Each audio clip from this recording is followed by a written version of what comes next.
Hi అండి, నమస్తే. Welcome to Telugu Thadaka. ఈరోజు వీడియోలో టిఫిన్స్లోకి 2 రకాల చట్నీస్ చూపిస్తున్నాను. ఇడ్లీ, దోశ, వడ, మైసూర్ బోండా, దేంట్లోకైనా చాలా టేస్టీగా ఉంటాయి. చాలా ఈజీగా చేసుకోవచ్చు. ఈ విధంగా ట్రై చేయండి, చాలా టేస్టీగా వస్తాయి చట్నీస్. ముందుగా కడాయిలో 1 టేబుల్ స్పూన్ నూనె వేసుకొని 1 టేబుల్ స్పూన్ పచ్చిశనగపప్పు, ఒక 2 టేబుల్ స్పూన్లు వేరుశనగ గుళ్ళు వేసుకొని మీడియం టు లో ఫ్లేమ్లో బాగా వేయించుకోవాలి.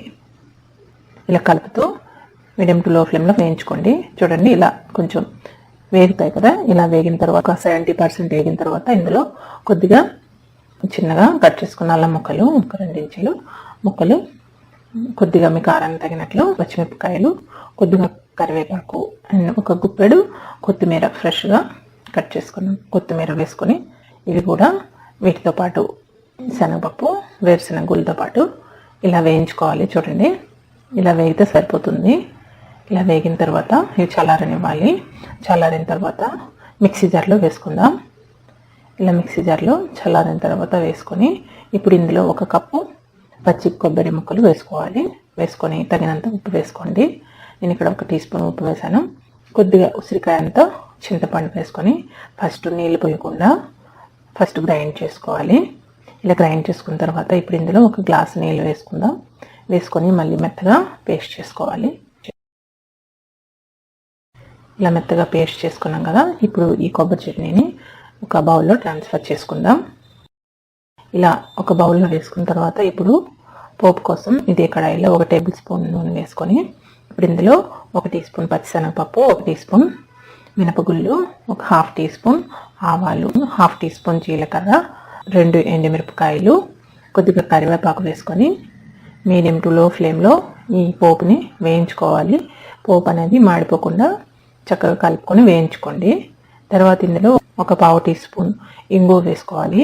ఇంగువ వేసుకుంటే మనకి కొబ్బరి చట్నీకి మంచి టేస్ట్ వస్తుంది. ఇప్పుడు ఇలా చూడండి, చక్కగా వేగింది కదా పోపు. ఇప్పుడు ఈ పోపుని కొబ్బరి చట్నీలో వేసుకుంటే మనకి కొబ్బరి చట్నీ అనేది రెడీ అయిపోయినట్టే. చేసే ప్రాసెస్ చాలా సింపుల్గా ఉంటుంది. టేస్ట్ అయితే అద్భుతంగా ఉంటుంది. తప్పకుండా ట్రై చేయండి. ఇడ్లీ అయినా, దోశ అయినా, మైసూర్ బోండా అయినా, దేంట్లోకైనా ఏ టిఫిన్స్ అయినా చాలా చాలా టేస్టీగా ఉంటుంది. సో మీరు కూడా తప్పకుండా ట్రై చేయండి. ఇప్పుడు టమాటో ఉల్లిపాయ చట్నీ చాలా టేస్టీగా ఉంటుంది. ఎలా చేయాలో చూసేయండి.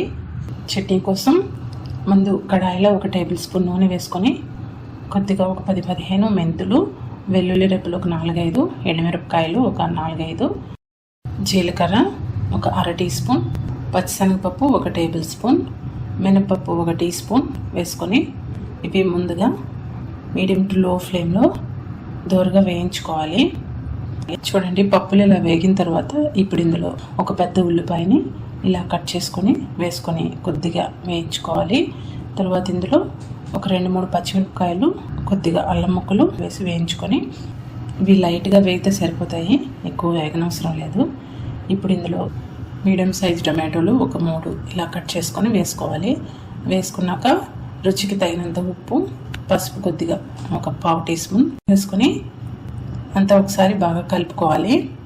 కలుపుకొని ఇవి మూత పెట్టి మీడియం ఫ్లేమ్లో ఒక 10 నిమిషాల పాటు ఉడికించుకోవాలి. చూడండి, ఒక 10 నిమిషాల తర్వాత ఇక్కడ టమాటో ముక్కలు సాఫ్ట్గా అయిపోయాయి. ఈ టైంలో స్టవ్ ఆఫ్ చేసుకొని కొద్దిగా నానబెట్టుకున్న చింతపండు వేసుకొని స్టవ్ ఆఫ్ చేసుకొని చల్లారనివ్వాలి. చల్లారిన తర్వాత మిక్సీ జార్లో వేసుకొని ఇలా మెత్తగా పేస్ట్ చేసుకోవాలి.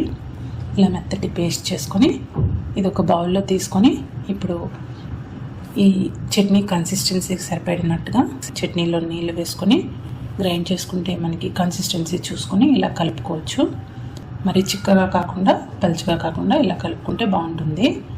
ఇప్పుడు పోపు కోసం పోపు గిన్నెలో 1 టేబుల్ స్పూన్ నూనె వేసుకొని ఆవాలు, జీలకర్ర, ఎండుమిరపకాయలు, కొద్దిగా ఇంగువ ఒక 1/2 టీ స్పూన్ ఇంగువ, కరివేపాకు వేసుకొని ఇలా వేయించుకొని మనం చట్నీలో వేసుకుంటే మనకి ఎమ్మి టమాటో ఉల్లిపాయ చట్నీ రెడీ అయిపోతుంది.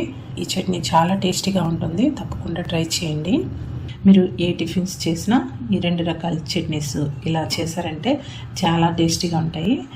వీడియో నచ్చితే లైక్ చేయండి, షేర్ చేయండి, సబ్స్క్రైబ్ చేయడం మర్చిపోవద్దు.